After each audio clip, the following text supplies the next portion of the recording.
And that just escalated things almost immediately. A woman began screaming at me.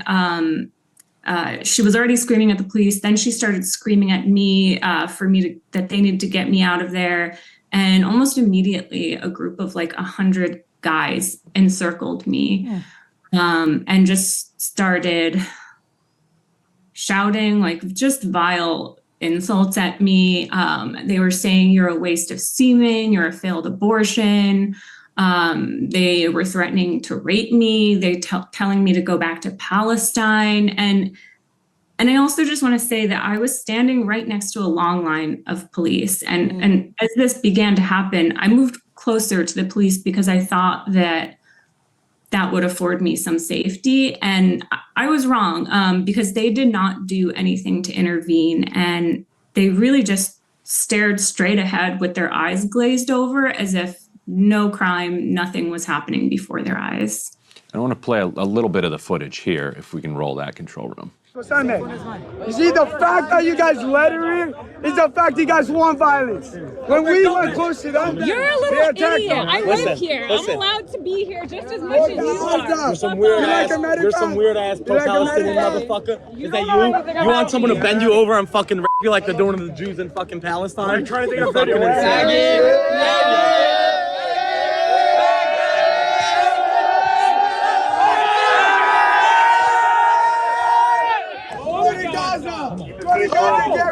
Right down the block. These babies you guys waste of semen. And you can see in that video the police standing there. You pay taxes to be protected by the police. They're standing there in that video. And so how did you end up getting out of the situation? Was anybody other than the police trying to help? What happened as you tried to get away from that harassment? Yeah.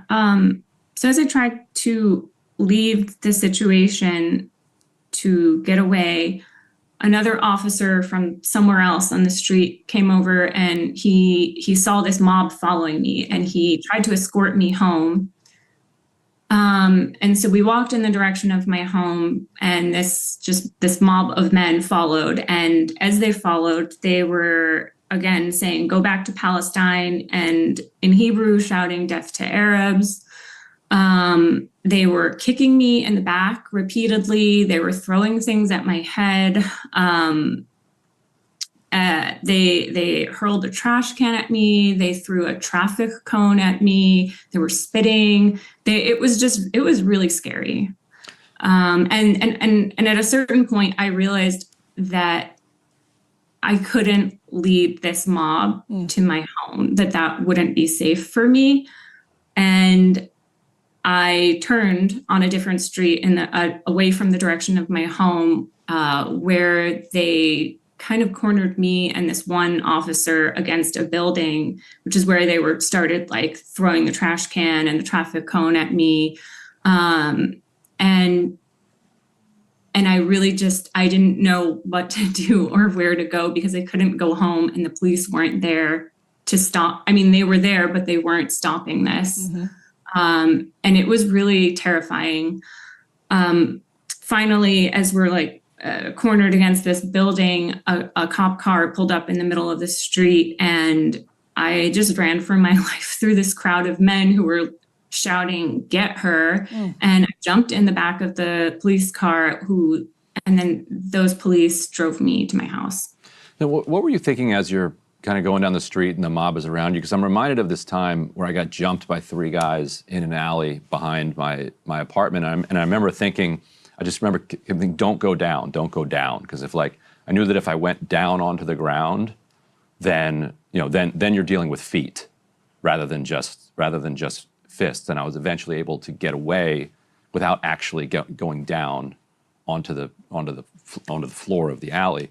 So I'm wondering if there were any thoughts going through your mind as you're getting kicked in the back and things are getting thrown at you, of what you needed to do to get yourself out of this situation.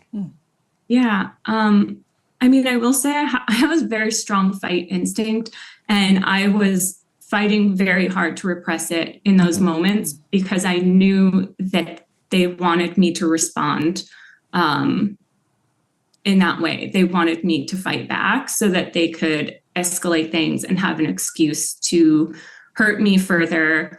And it was just like, I really had to repress that the whole time, and instead put my mind to keeping myself safe. And there wasn't a lot of conscious thought outside of don't react physically, and don't lead them to your home. Outside of that, it was just like it was a lot of terror. It was just this feeling of terror that was there for me. And what response have you received since all of this happened? I know Eric Adams has sort of put out an attempt to get in contact, have the police followed up. What have you heard in the last several days? Yeah, I'm in such a tricky position here because I want to call out all of the police inaction and lies that they've been telling, and at the same time, I really want them to take action on my behalf and the people of New York's behalf, and I think those two desires of mine are in conflict with each other, and so. But I'm going to say it anyway, like the police didn't do anything. Nobody tried to get in contact with me. They were saying that they reached out to me and I filed a report, and that was a lie. I eventually did get in touch with a detective a couple days ago, and I was able to file a report. And I think that the police have just been spreading a lot of misinformation about what happened, and that's really frustrating for me. And so you did speak to a detective. Would you testify if they were able to find, able to identify these men who did this? I would, yeah. It was interesting to see Eric Adams finally come out, because there's it took a significant amount of time for Adams to say anything publicly, and it seems like there's this attitude that if somebody is a kind of pro-Palestine demonstrator, the kind of rules don't apply. They can just get beaten up. And I wonder if them finally realizing that you actually weren't. You were just a person who lives in the neighborhood, if that played some role. Did you get any indication from the detective of how important kind of his bosses see this case, and what it was that moved them kind of to actually do something? Yeah, so I think I talked to the detective on Monday afternoon, and they seemed to really be scrambling.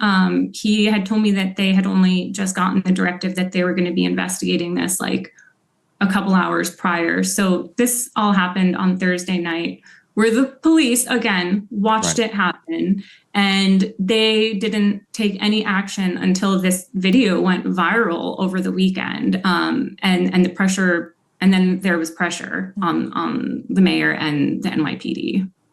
And not that any of this matters, because you were just there, but I'm curious. Are you Jewish? Are you Christian? Are you atheist, apathist? Like and do you have a view on the politics here? Like I said, it doesn't matter. Nobody should be beaten up, no matter what they think, wherever they are on the spectrum. And you were just there, but I'm also just curious. Yeah, no, I'm not religious at all. And I do support the rights of Palestinians to live in a free state of their own. And I think, like, what happened to me, it really gave me a glimpse into the daily reality of Palestinians under occupation. Just they're subjected to violence, dehumanization, abandonment. And what happened to me isn't isolated. It's part of a broader system of violence. And that needs to end. And my last question is about the situation in Crown Heights. I mean, people are sort of familiar with the historical tensions that have simmered over in Crown Heights. And what's very frightening, one of the many things that's very frightening about your experience and about the video, is how this anger seems to be bubbling into something very, very dangerous right now. So I wanted to ask, I mean, this is kind of a meta question, but there's a reason that you want to speak out anonymously. And I imagine that it has to do with your safety. So if you could speak to that and the situation in